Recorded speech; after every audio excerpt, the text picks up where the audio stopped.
happened to us this weekend that we would go into overtime. Still 22 cars on the lead lap as we get set to settle it in the 37 hours of the Daytona 500 since we first got ready to race yesterday. I think Kansas is in the catbird seat. It just depends on the pushers. Depends on whether Dale Earnhardt can push Greg Biffle or not. Ford's at the front, a Toyota and Chevy in row 2. Green flag, and Biffle gets about a half a car length away from Denny Hamlin here and moves up to pick up his Ford teammate Greg Biffle. Boy, that is a teammate right there, buddy. I mean, he jumped out there, got him. Dale Jr. had no help, but he locks on the back of Biffle, second and third.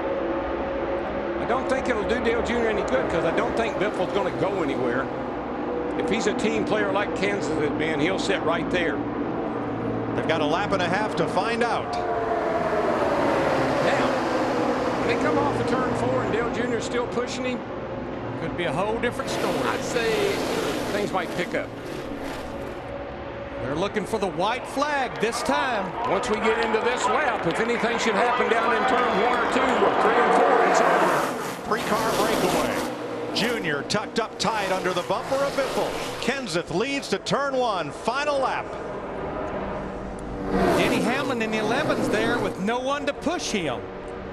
Actually, he might actually be hurting those 2 cars in front of him if he gets back too far. But here we go.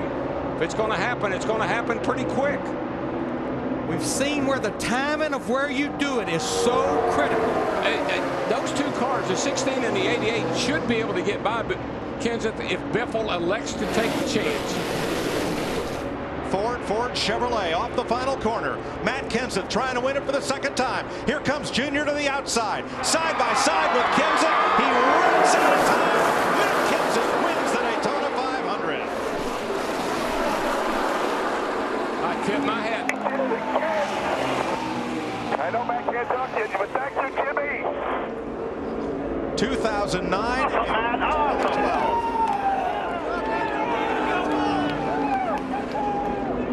I tip my hat to Greg Biffle, though. He could have jumped out of line, but he honored his teammate.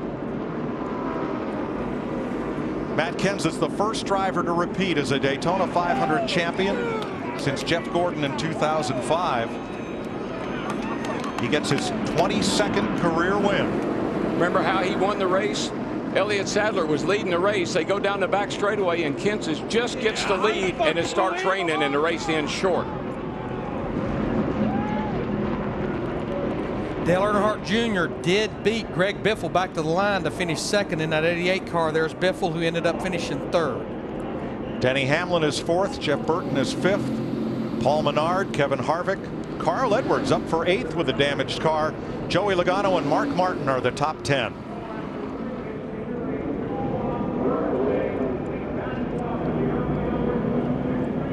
Great job by Mark Martin to get a top 10 finish. Driving for Michael. Good job, buddy. And Dave Blaney, who led during that long red flag period, winds up in the top 15 for Tommy Bowman. Pretty good day for that team.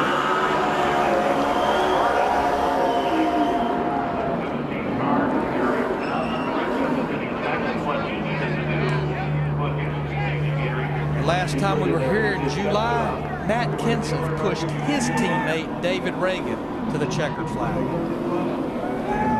And Matt Kenseth gets to play capture the flag here in Daytona.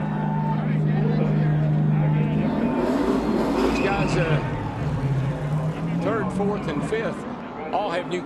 Well, Biffle doesn't have a new crew chief, but Hamlin and Burton do. And there's Dale Earnhardt Jr., who has finished second 6 times since he last went to victory lane in the Sprint Cup Series. He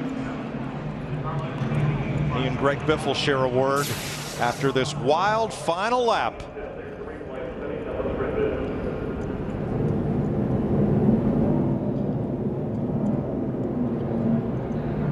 That right there was when Biffle started to go with Dale Jr. and he thought better of it.